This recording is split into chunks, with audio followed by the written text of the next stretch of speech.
Hermante aussi, où je suis allée, où personne ne va. Héliopolis, au Caire, c'est les Anous qui l'ont fondé, d'accord? Et dans ses fouilles d'Abydos, il a trouvé que, en fait, Osiris, tiens, Osiris, pas le personnage mythique, hein, le vrai Osiris. Parce qu'Osiris, ça existait. Eh bien oui, il était historique, Alors, Osiris. Et alors, c'est ceci, puisqu'on dit... ouais. Alors, Amelino, qu'est-ce qu'il a trouvé? Que Osiris était d'origine nubienne. Ça va faire plaisir à nos amis africains. Ah, Kevin Sema, il est content déjà. Il a lutté. Et c'est comme ça qu'on comprend pourquoi, si tu veux, la lutte entre Seth et Osiris, c'est faite en Nubie.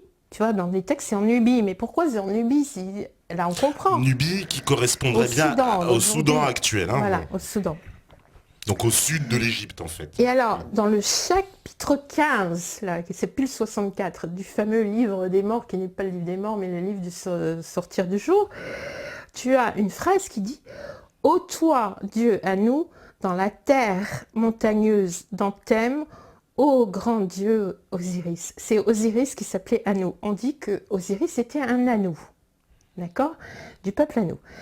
Mais il y avait les peuples Anou, Mesnitou, Béja, Rekitou au nord, les Ahamou de style asiatique, les Néchi du Soudan, il y avait les Témérous du désert de l'Ouest qui étaient rouges, il y avait toutes les races en Égypte. Si tu veux, c'était des groupes. Hein, à la première dynastie, il y avait plusieurs tribus, plusieurs races déjà, depuis longtemps, hein, je te parle, dont les Hanous, qui n'ont rien à voir avec les Anunnaki, parce que les Anunnaki sont arrivés bien après, hein, à Sumer. Selon l'histoire officielle. Ouais. Enfin bon. Et Flinders Petrie, le très grand archéologue anglais, encore un que j'aime bien, il a trouvé une tuile à Abydos avec la tête du chef Anou. Et avec marqué Anou et tous les hiéroglyphes et tout, tu vois. On peut le voir, hein, vous pouvez voir ça sur le net, c'est très facile. Ce chef-là, il s'appelait Terra Netcha, et ça a été trouvé, je ne sais plus si c'est à Hermante ou à Abydos, enfin bref. Voilà. Alors pourquoi je te disais tout ça, je ne sais plus. Pour Osiris, parce que justement oui. Osiris aurait eût été un personnage... Donc, si tu veux, ce que je veux dire par là, c'est que l'Égypte, les anciens Égyptiens pharaons, n'étaient pas tous blancs, n'étaient pas tous noirs, n'étaient pas tous asiatiques, n'étaient pas tous rouges. Il y a eu de toutes les races. D'accord? Bon, on le trouve, hein, historiquement. Tu as eu des pharaons dans le delta à Tanis. La photo que tu as choisie pour mon émission, où on me voit à la tête d'une colonne, elle vient de la ville de Tanis, dans le delta, où les pharaons avaient des traits asiatiques. Tu vois, par exemple, Képhren, on sait qu'il avait une tête, vraiment, tu vois sa tête avec les yeux bridés. Tu en avais d'autres qui avaient la peau très rouge, d'autres qui étaient noirs, complètement noirs. Tu as eu de tout. Alors, qu'est-ce que disent les anciens textes? Quand on dit que l'Égypte ancienne s'appelait Kémet, tu sais, on dit Kémet, bon, j'en peux plus parce que Kémet, tu sais, la terre noire, la terre féconde du Nil, le ruban de terre et le delta, etc. Ce mot Kémet n'est pas du tout le premier nom de l'Égypte. Encore moins Égyptkos, qui est le nom grec, évidemment, bien sûr, qui est dérivé de Aegypta Ptah, qui est le nom du Ka de Ptah, c'est-à-dire le Ka, c'est-à-dire le double divin de Ptah, hein, le mot Égyptos, Égyptaka, Égyptkos des Grecs vient du Ka de Ptah. Mais c'est pas ça le premier nom de l'Égypte. Et tu sais c'est quoi le premier nom de l'Égypte? Et ça c'est dans un très ancien texte, c'est Taméri. Alors Taméri, ta mère, Taméri, ça vient de Ta, le hiéroglyphe de la terre, et mer qui veut dire pyramide, la mer, l'océan, et mesurer. C'est trois sens du mot mer. Donc la terre des mesures, la terre des pyramides, et Taméri tout seul, ça veut dire la terre chérie, la bien-aimée. Tu vois? Bon. Et ça a une résonance. Pourquoi? Parce que c'était la terre de refuge de tout le monde, de toutes les races. La terre de l'harmonie entre les races. La terre chérie pour tous les humains. Ça, c'était à l'origine. Tu vois? Alors, on en est bien loin aujourd'hui, dans le monde entier. Je veux dire, mais c'est une terre sacrée parce que c'était une terre d'accueil. Voilà, à l'origine. Et c'est pour ça que tu as eu des pharaons de tout. De tout, d'accord. De toutes les On vient de races. nous dire, je viens de voir la statue de Képhren. Il a une tête d'asiatique. Bah oui, c'est tout ce que je dis, vous pouvez regarder hein, sur le net. Ah bah il regarde, hein, il se Ouais, gêne oui, pas. oui. C'est Non, pour mais ça que il je faut regarde lire. de temps en temps. Il Ouais. faut lire surtout les chroniques de Giza, parce que je remets toutes les pendules à l'heure. C'est un travail très ingrat qui m'a pris 4 ans pour reprendre tout ce qu'on disait normalement sur l'Égypte, sur chaque fait, sur chaque chose. Et j'ai démonté les choses qui n'étaient pas vraies, les choses en prouvant pourquoi, etc. Donc ça, c'est un travail de base. Il faut d'abord lire ça. On me parle, c'est évidemment, il y en a beaucoup qui nous en parlent, des travaux de Cheikh Anta Diop, évidemment. Et, Alors, j'ai beaucoup, beaucoup de respect pour ce cher, parce que c'est un Africain. Je me considère moi-même comme une Africaine. Je suis née en Afrique noire. J'ai passé 7 ans de ma vie là-bas. J'ai un parrain africain noir. Je suis une Africaine, donc je le respecte énormément. Ses travaux sur la langue, sur les langues, est extraordinaire. Maintenant, la seule chose où je diffère, c'est que, non, tous les pharaons n'étaient pas noirs. Enfin, il y a eu de tout le monde. Voilà, les 4 races ont été représentées en donc Égypte. lui, en fait, quelque part, il avait raison de dire il y avait des noirs, mais toi, tu dis il n'y avait pas que des noirs. Voilà, c'est tout. Voilà, exact. Bon, bah voilà, au moins. Alors, il y a une autre question aussi que je voulais te poser. J'en profite, ça, c'est moi qui pose les questions. Je pose pas que leurs questions. J'en profite quand même. Non, mais j'ai souvent aussi, il y a eu pas mal de théories sur le Nil. Et en particulier, le fait que le Nil avait un cours qui partait, en fait, vers on va dire, vers l'intérieur du Sahara et qu'il a été détourné. Enfin, il y a tout un tas de théories là-dessus. Alors, voilà. C'est très intéressant. Figure-toi, on peut parler aussi du canal de Suez, parce que à l'époque de Ramsès II, il y avait déjà le canal de Suez, bon petit, mais il y avait déjà tout le canal de creusé, puis il y avait même un canal horizontal qui allait de l'entrée du canal de, si tu veux aujourd'hui à Suez, c'est pas l'entrée du canal, hein, c'est en haut, hein, Port Saïd, tu descends et tu arrives à Suez, et là à Suez tu as le canal qui est large jusqu'au bout. Bon. Et de Suez au Caire, enfin c'est pas au Caire, c'est un peu plus haut, mais enfin peu importe, il y avait un canal creusé par Ramsès II. Moi j'ai dit doute que ce soit lui, je pense qu'il l'a restauré, qu'il existait depuis avant. Pour te dire, ils étaient très forts en système hydraulique. Donc pour moi, déjà faire un canal pareil à l'époque, imagine, bon. Mais pour le Nil, je suis tout à fait d'accord qu'il y a eu des détournements du Nil à plusieurs endroits, à différentes époques, ça c'est certain. Maintenant, je ne peux pas te dire en détail parce que j'ai pas eu la chance d'aller au-delà de la 4e cataracte, c'est déjà pas mal. J'espère un jour pouvoir faire le reste. Mais tu confirmes que les gens qui parlent d'un tracé effectivement étrange du Nil, donc tu confirmes. Oui, tout à fait. D'accord, parce que ça c'est une question qu'on nous pose souvent. Alors, il y a une autre question, je vais prendre un petit peu les questions des gens, parce que toi, je sais qu'aussi tu voulais nous parler de l'Égypte actuelle, donc on va en parler. Oui, parce qu'il se passe beaucoup de choses, et puis il y a beaucoup d'anecdotes. Voilà, on nous demande, il y a pas mal de questions qui ont été répondues, puisqu'on nous parle du moulage des blocs de pierre, ça a été répondu. Et... oui, je voulais dire au public que s'il veut voir des choses extraordinaires par rapport à ça, il faut qu'il aille à Londres, au musée de Flinders Petrie, le grand archéologue anglais. C'est un petit musée où tu as tous les exemples de carottes, de pierres très dures, de forages des anciens Égyptiens attestés, hein, extraordinaire. Tu as des modèles, tu te demandes mais comment ils ont fait, quoi.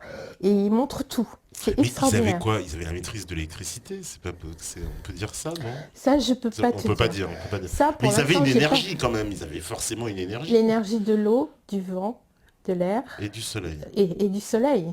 La nature, je te dis. Ils avaient un rapport à la nature, une intelligence, une intégration avec la nature extraordinaire. Vraiment extraordinaire. Donc ils vivaient alors en Parce que si tu voyais tout ce système de canaux hydrauliques à Fayoum, sur des centaines de kilomètres en pierre, qui fonctionne encore aujourd'hui avec les roues à eau. Tu sais, on croit que c'est les Arabes qui ont fondé les roues à eau, mais non, les Noria, tout ça. Mais non, ça date des anciens Égyptiens. Tu as 2 immenses roues à eau dans la capitale de Fayoum aujourd'hui, qui sont en plein centre-ville, que tu peux voir, de tes yeux voir, qui sont toujours les mêmes qu'à l'époque des anciens Égyptiens. Et tu as des équipes de Hollandais qui viennent tous les ans les restaurer, tellement ils sont hallucinés, il n'y a pas un morceau d'acier dedans, c'est que du bois encastrés, etc., des roues énormes, et de la cire d'abeille. Et ça tient la route jusqu'à aujourd'hui. Et ça charrie des tonnes d'eau à une vitesse pas possible dans les canaux dans tout Fayoum. Bon, puis tu en as plein d'autres, puis tu as des tas de systèmes, etc. Extraordinaire. Il y a un ministre de Louis XIII, c'est Louis XIII ou Louis XIV, je ne sais plus, je l'ai écrit dans mes chroniques, donc c'est Louis XIII ou c'est Louis XIV, je ne sais plus, qui était fasciné, je crois que c'est Louis XIV, fasciné par Fayoum, ce qu'il en entendait dire. Il a envoyé un type à Fayoum pour voir comment c'était fait, parce qu'il voulait faire pareil en France. D'accord. Ouais. C'est impressionnant. On me demande, c'est vrai aussi, comment tu finances tes voyages et tes recherches. Ouais. Ça, c'est vrai que tout le monde se pose la question. Voilà, moi, c'est très simple. Je ne vis que de mes articles. J'écris beaucoup dans les articles en anglais, dans tous les journaux anglais, américains, etc. C'est pour ça que j'ai énormément d'interviews en anglais. C'est pour ça que des fois, je ne traduis pas tout en français, parce que je n'ai pas le temps. Mais c'est ma source de revenus principale. J'ai aussi écrit beaucoup de documentaires, D'ailleurs, s'il y a des gens de production sérieux qui sont intéressés, j'ai vu un documentaire qui sont prêts, quoi. Il n'y a plus qu'à filmer. Et à moindre coût. Mais il faut que je trouve des coproducteurs, des producteurs intéressants, etc. Mais c'est vrai que le côté financier est très très dur, parce que je n'ai pas de biens personnels. Quand je fais mes voyages, la seule chose que je gagne, c'est les billets d'avion, ce qui me permet de voyager, de rester en Égypte et de repartir quand je veux, sans payer de billets d'avion. Après, j'ai tout un réseau d'amis, etc. en Égypte, je me débrouille très bien. Mais je ne suis pas riche, tu vois, les gens disent, bah, elle doit être riche, machin. Non, non, moi j'ai tout quitté pour faire ça, il y a longtemps, parce que j'avais des très grands postes, très bons postes, j'ai tout quitté pour faire ça. Depuis plus de 20 ans, voilà. Et c'est très dur. J'ai une association qui s'appelle Giza for Humanity. Si vous voulez adhérer, ce serait sympa. L'adhésion, elle est toute petite. Je ne sais plus combien c'est, mais c'est genre... je ne sais plus si c'est 20 € ou en dessous.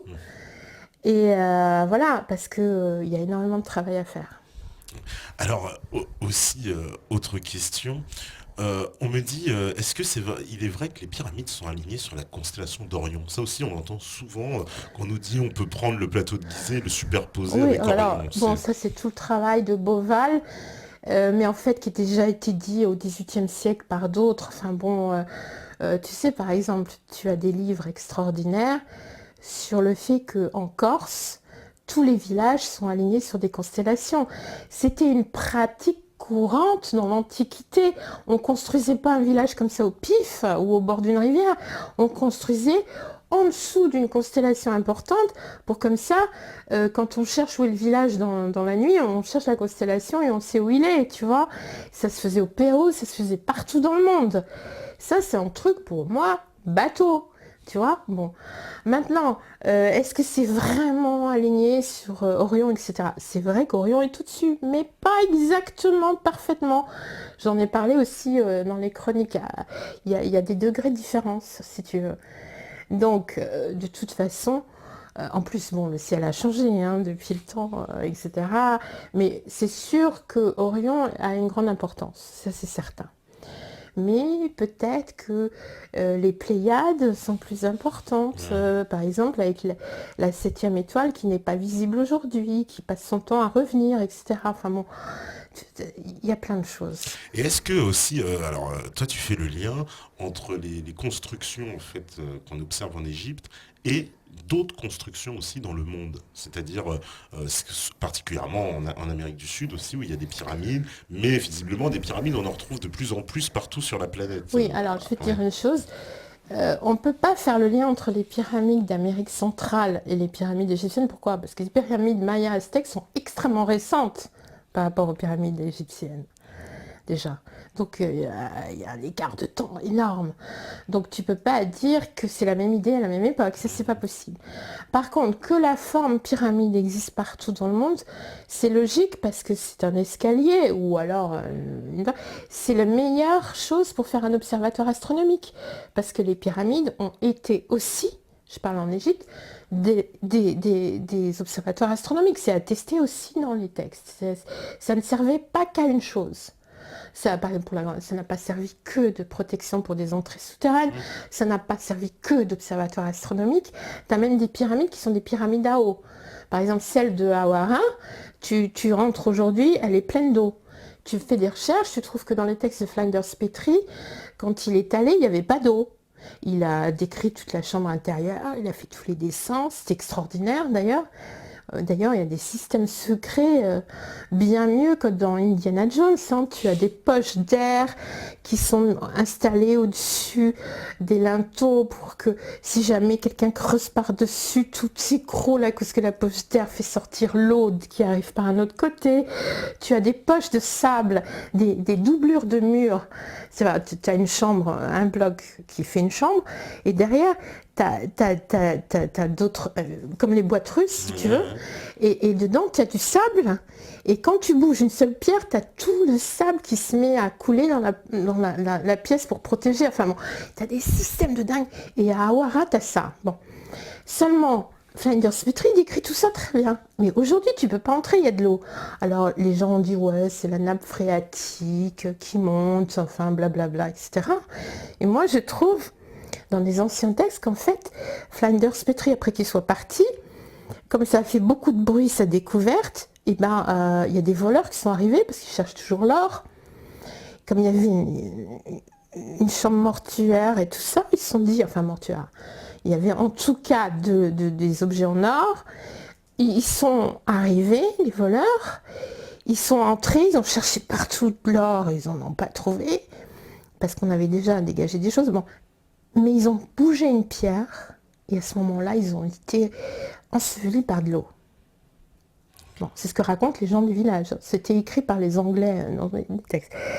Alors moi, je suis allée voir tout ça. Et alors tout le monde me dit, oui, non, c'est la nappe phréatique. Ben, je dis, pourquoi vous ne creusez pas un trou derrière la pyramide? Parce que la pyramide se trouve à côté d'un canal où il y a de l'eau. Donc ils disent, ouais, c'est le canal qui ressort par en dessous, enfin tu vois. Et je dis, creusez un trou là, vous allez voir. Alors ils ont creusé un trou de plusieurs mètres pour sonder, pour voir si l'eau remontait. Il n'y a eu pas une goutte d'eau, hein. Juste au pied de la pyramide. Je dis, non, vous êtes face à un système de protection. C'est-à-dire, si vous bougez une pierre à l'intérieur des corridors, etc., l'eau monte pour protéger ce qu'il y a en dessous. Pour que vous n'ayez pas accès. Ah, comme tu me dis, c'est un peu Indiana Jones. Allez voir.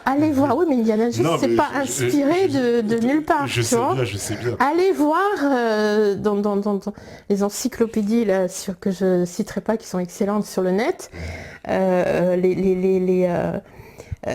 système, je sais plus, enfin système secret, Hawara, couloir secret dans pyramide, enfin des choses comme ça, vous allez trouver tout ça.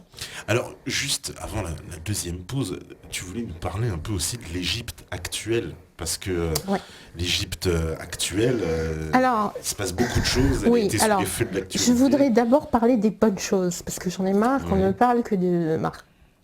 Les bonnes choses, c'est que là, on est sur un projet pharaonique extraordinaire qui est le deuxième creusement du canal de Suez, un deuxième canal de Suez. C'est-à-dire que pour faire des emplois, pour que les jeunes puissent être employés, parce qu'il y a beaucoup de chômage en Égypte, mais enfin, il y en a moins qu'en France. Hein. Si tu veux que je prenne les chiffres, c'est quand même ça qui est dingue aussi. Moi, j'aime bien les chiffres parce qu'ils disent beaucoup de vérité, si tu veux. Alors, en France, on dit qu'il y a 10% à peu près, je ne sais pas combien aujourd'hui, parce que ça, peut-être un peu plus. Justement, on va parler un peu plus. Bon, je pense que c'est plus, ça c'est des chiffres un peu anciens. Et en 2011, oui, c'est des chiffres de 2011. En tout cas pour l'Égypte, c'était 8,7%, donc moins qu'en France quand même. Et attention, avec une population, et c'est ça le problème de l'Égypte, 65% en dessous de 30 ans. Imagine la France avec 65% de la population en dessous de 30 ans. je sais pas, il y aurait 40% de chômage, quoi. Tu vois ce que je veux dire? C'est fou, quoi. Parce que un autre problème de l'Égypte, c'est la démographie galopante, quoi. C'est-à-dire l'accroissement, le taux de natalité, il est de 1,5% par an. En France, il était de 0,6%. Je parle du chiffre 2011, hein. Tout ça, ça a augmenté. Mais c'est un accroissement énorme. Aujourd'hui, tu sais combien fait la population égyptienne? 80 millions, je crois, non, c'est pas ça? 98 millions. 98 millions, ouais, voilà. Ils ont triplé en très peu de temps. Et 65% de la population de 30 ans, ça fait que comment tu fais pour construire des routes, des écoles, des maisons, à la vitesse que les enfants naissent, quoi? C'est un challenge hallucinant, quoi. Bon. Donc ça, c'est pour les problèmes. Et donc, ils ont lancé ce projet qui va leur permettre de gagner beaucoup d'argent, parce que tu sais, le passage du canal de Suez, toutes les marchandises du monde entier passent par le canal de Suez qui est payant, parce que ça a été construit pour l'Égypte, payé en grosse partie par l'Égypte, parce que même si c'est les Français qui l'ont construit, les Égyptiens ont payé. Donc ça leur appartient. Et là, ils sont en train de construire une deuxième qui colle au premier, si tu veux, sur plusieurs kilomètres. Parce que jusqu'à aujourd'hui, quand il y avait un bateau qui venait de la mer Méditerranée pour traverser, pour aller en Inde ou ailleurs, il ne pouvait pas faire deux bateaux en même temps. C'est-à-dire le bateau qui sortait, le bateau qui rentrait, il fallait qu'ils attendent 4, 5, 6, 7 jours. Et aujourd'hui, avec la deuxième voie qu'ils sont en train de construire, c'est un truc pharaonique. Hein, tu construis des centaines de kilomètres dans le désert, un autre canal aussi gros que l'autre, pour pouvoir faire passer les bateaux sans stopper les bateaux. Voilà. Donc ils vont tripler les bénéfices du canal de Suez, qui est une des premières ressources égyptiennes. Et que c'est pour ça que tout le monde leur fait la guerre, parce que tout le monde leur envie le canal de Suez, que ce soit géopolitiquement. Il est vrai que Morsi voulait le privatiser? Ah non, mais Morsi, ça a été une catastrophe. Écoute, moi je connais plein de gens dans toute la société égyptienne, à force de vivre tout ce temps-là. Je connais des gens dans les ministères, je connais dans tous les ministères, je connais des gens dans tous les niveaux de la société, du bas en haut, je connais tout le monde. Et j'avais des confidences, mais des gens qui étaient presque au suicide, tellement ils étaient déprimés, qui travaillaient par exemple dans les ministères. Je me rappelle très bien d'amis dans le ministère des minéraux. Tu sais, c'est vital, le ministère des minéraux, parce que c'est là où tu trouves des mines et tu peux faire de l'argent pour le pays, quoi. Tu trouves une mine, tu l'ouvres, tu l'exploites et ça y est, tu fais de l'argent pour le pays. Et bien, à l'époque de Morsi, chaque fois qu'on découvrait une mine, ils disaient non, on la ferme.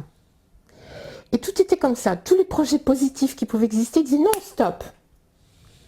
Donc le pays, pendant toute la période de la secte, j'appelle, de la fraternité. Pourquoi secte fraternité? Parce que c'est une vraie secte qui a assassiné depuis le début de sa naissance. Tu sais, je suis désolée de le dire, mais quand même il faut le dire. Et là, je ne veux pas dire de bêtises, donc je te reprends mes notes, parce que c'est quand même très important. En 1926, tu avais Hassan el-Banna qui a fondé la fraternité, de Tariq Ramadan, qui a été tué, parce qu'il a tué le premier ministre du roi égyptien. Le premier ministre égyptien, il l'a tué. De ses propres mains, excuse-moi. Donc déjà, ça part mal, le fondateur qui tue quelqu'un. Ensuite, en 48, ils ont fait sauter des magasins dans tout le Caire. Tout le Caire a brûlé. Ils ont tout fait sauter en 48 pour faire pression. En 55, ils ont essayé de tuer Nasser à Alexandrie. Ils ont raté, mais ça a été un poil. En 65, il y a eu Saïd Copte là, qui avait fait des attentats partout. Enfin, ça n'a pas arrêté, c'était sanglant toujours. Et puis après, ils sont rentrés dans l'anonymat. Parce qu'ils ont eu une politique intelligente, tout d'un coup, ils se sont dit, bon, il faut qu'on se calme, Et ils ont commencé à faire des groupes partout de soutien à la population. Il faut qu'on devienne sympa, parce qu'ils n'étaient pas du tout sympas pour les gens à l'époque. Donc on va faire des soupes populaires, on va donner du pain gratuit, etc. Il faut savoir que la fraternité était très riche. Pourquoi? Parce que c'était eux le commerce de la viande et des fruits et légumes et de tout le gros commerce en Égypte et au Moyen-Orient. Très riche. tu vois. Bon, à la base, déjà. Donc ils se sont dit, on va faire la soupe populaire, et on leur dit, bon, si un jour, vous votez pour nous, hein, si un jour on arrive, vous votez pour nous. Et ils ont donné plein de choses aux pauvres. Donc tout d'un coup, ils sont devenus sympas. Tu vois, après des années, hein, quand même, hein, parce que tous les présidents les ont emprisonnés, massacrés, tout ce que tu veux, parce qu'ils savaient qu'ils étaient très dangereux. Bon. Et puis, mais le musulman de base ne les aimait pas, ne les a jamais aimés, parce que le musulman de base, il faut savoir qu'ils sont très pacifiques, très accueillants, très généreux, ils ne sont pas du tout comme le frère avec toutes les idées qu'on lui a mis dans la tête. Ça n'a rien à voir, si tu veux. Tout ça, c'est des manipulations de l'étranger, parce qu'on a beaucoup parlé au départ, Saïd Bana et les Anglais. Des financements britanniques, ah bah, tout le monde parle de ça, du financement britannique de départ. Et ben ça continue, ça a continué, puis avec d'autres. Bon, puis bon, il y a le Qatar aujourd'hui, tout le scandale qu'on a trouvé, toutes les preuves qu'on a trouvées qu'ils ont payé Morsi, mais à fond, pour qu'il a donné des passeports égyptiens à des gens du Hamas, à des gens du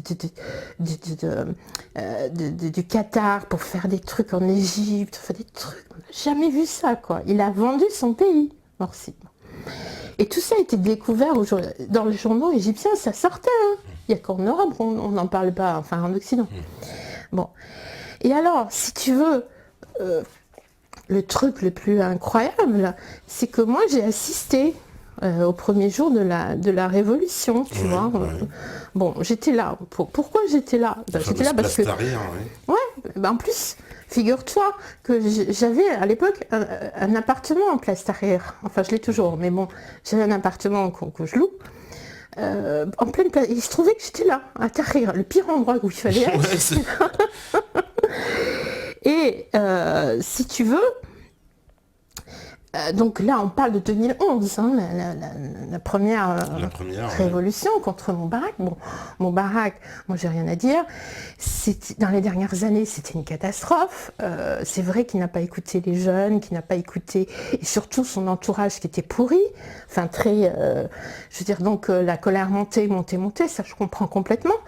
Mais Moubarak, pourquoi il a été acquitté aujourd'hui? Je sais que ça fait scandale. Oui, ça fait scandale. Ouais. Tu sais pourquoi? Parce que simplement, c'était un héros national de la guerre. C'est lui qui était à la tête de la flottille d'avions, courageusement. D'ailleurs, la flottille s'est fait vachement attaquer. Il y en a eu plein de morts. Il était à la tête de cette flottille. Il a gagné la guerre, si tu veux. Donc, on ne met pas un héros national comme ça. Tu vois, déjà, on l'a mis en prison, ça va. Enfin, tu vois ce que je veux dire? Et puis... il n'a jamais donné l'ordre de tuer les manifestants. Jamais. Par contre, dans son entourage, il y a eu des cafouillages, il y a eu des trucs. On a fait exprès aussi, hein, pour le mouiller. Enfin, pour le bouger. Et il n'a jamais été démissionné. C'est lui qui a démissionné, le pire. Il a annoncé, bon, je me retire, je veux pas de bain de sang, je me retire. Mais on lui a pas dit, tu pars. Non, il a démissionné. Donc il y a plein d'inexactitudes qui sont... beaucoup dites dans l'Occident, etc. Bon, toujours est-il que ça a été très bien qu'il s'en aille, parce que c'était pas possible, la corruption, quoi. Des édiles de l'époque, il y avait la poubelle partout, pas de route construite, enfin... Alors que lui, dans toutes ses premières années, il avait construit énormément de logements, énormément d'écoles. Moi, j'en ai vu plein. C'était énorme ce qu'il a fait au début, tu vois. Mais après, attends, c'est un type, il a plus de 83 ans, excuse-moi, mais tu te retires. Et aussi, les gens se sont beaucoup énervés du fait qu'il voulait mettre son fils, qui était, on va dire, un playboy, tu vois. Ça suffit le népotisme, mais ça suffit, tu vois, bon, ils en avaient ras-le-bol. Donc c'est très bien. Simplement, quand on me dit que c'est les jeunes et le printemps arabe qui a gagné la révolution, moi je rigole. Oui, les jeunes se sont révoltés. Mais s'il n'y avait pas eu les frères musulmans avec les bazookas, les mitraillettes et tout, ils ne se seraient jamais gagné la révolution. Tu sais ce qui s'est passé? Le premier jour de la révolution, j'étais là. J'avais toutes les télévisions ouvertes. Je parle arabe, je le comprends. Je parle tous les journées avec les Égyptiens.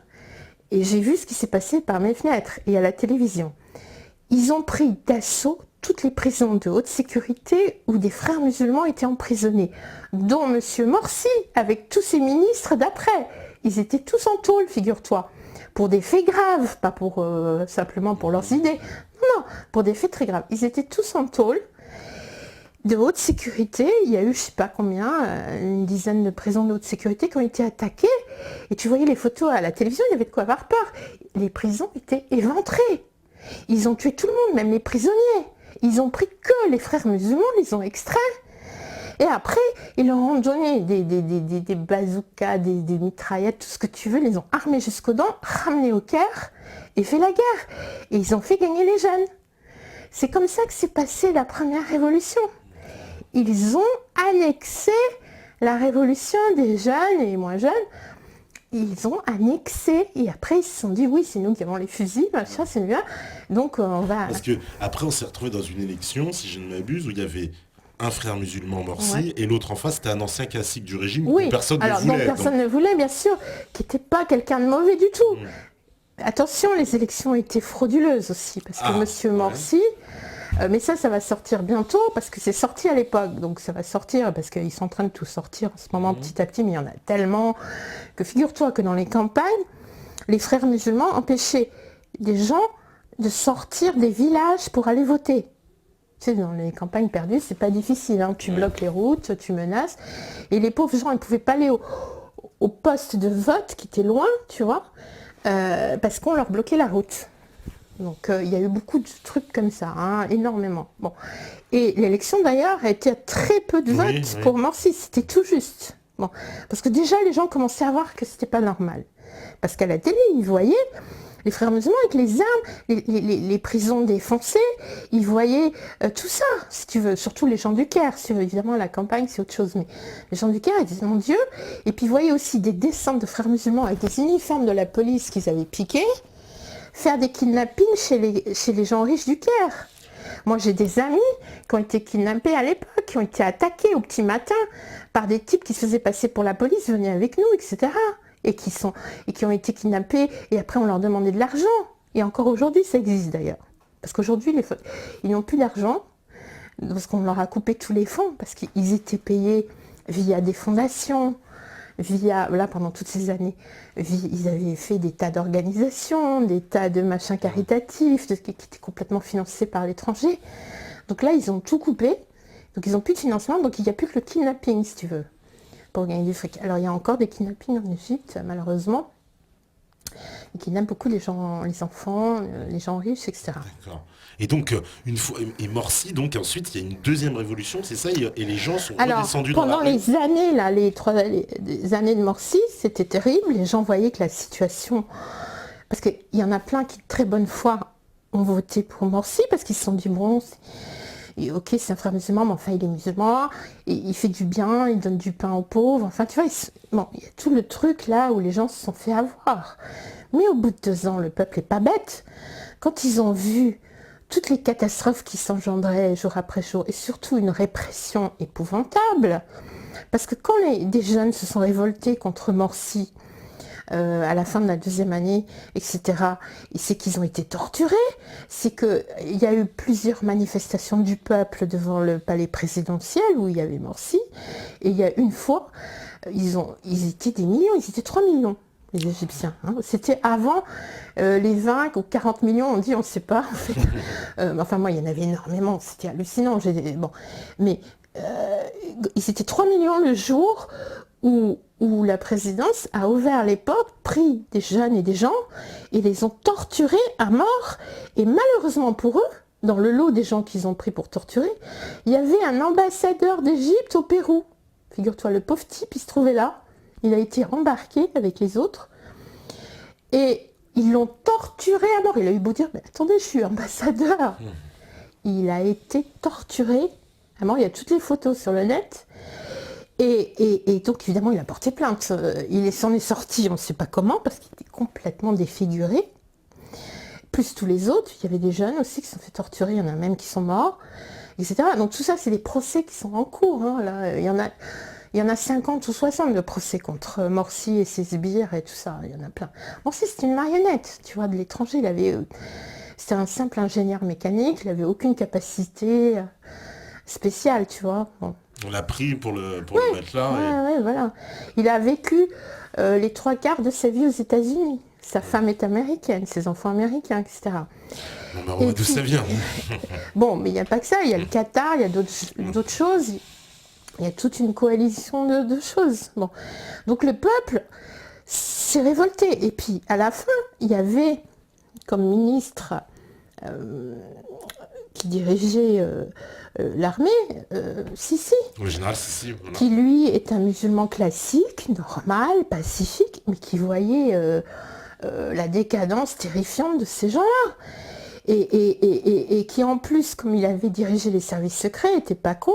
Si tu veux, il connaissait le parcours, il connaissait tout, et il n'en pouvait plus, parce qu'il était pris par son devoir d'être ministre pour pacifier les choses, pour essayer d'arranger les choses, si tu veux, et en même temps, il ne pouvait pas supporter ce qui se passait. Donc, au bout d'un moment, il en a eu marre, il a prévenu 3 fois Sisi, arrêtez ce que vous faites, sinon le peuple risque de prendre le pouvoir, et je serai avec lui. Il lui a dit 3 fois.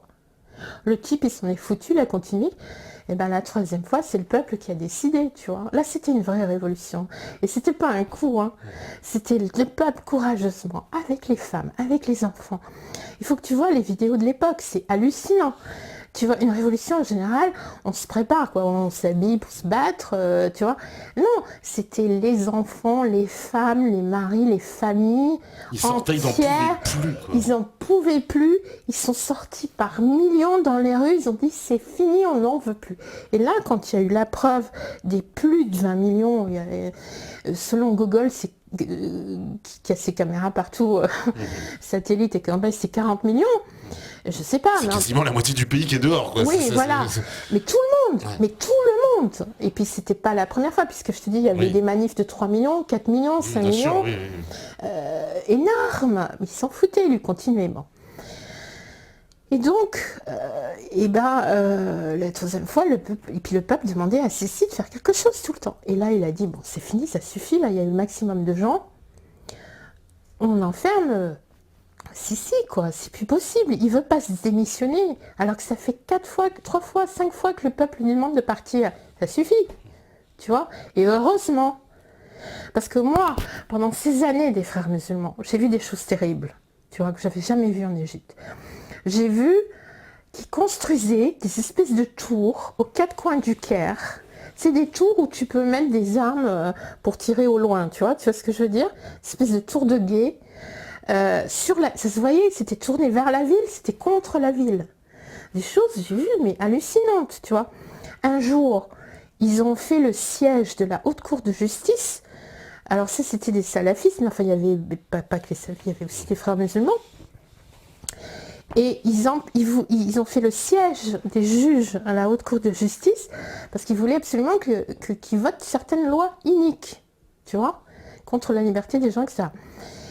Et ces pauvres juges, ils étaient enfermés, ils ne pouvaient plus sortir, ils ne pouvaient plus entrer, ils ne pouvaient plus manger, rien, on les enfermait jusqu'à ce qu'ils votent, quoi. Tu vois ce que je veux dire? Oui, mais on se souvient un peu, ils en avaient parlé de cet épisode. Alors, qu'est-ce que j'ai fait? J'ai pris mon chauffeur, qui est mon chauffeur depuis 20 ans, et j'ai dit, tiens, écoute, on ne va pas rester les bras croisés, on y va, on apporte à manger. Alors lui, il me suit les yeux fermés, il sait que que j'ai pas froid aux yeux, donc il m'a dit, bon, comment on fait? Et on a pris des grands trucs, là, où on met la nourriture pour plusieurs, tu vois. On n'en a pris que 2, parce qu'on n'était que 2, on n'avait pas... Bon.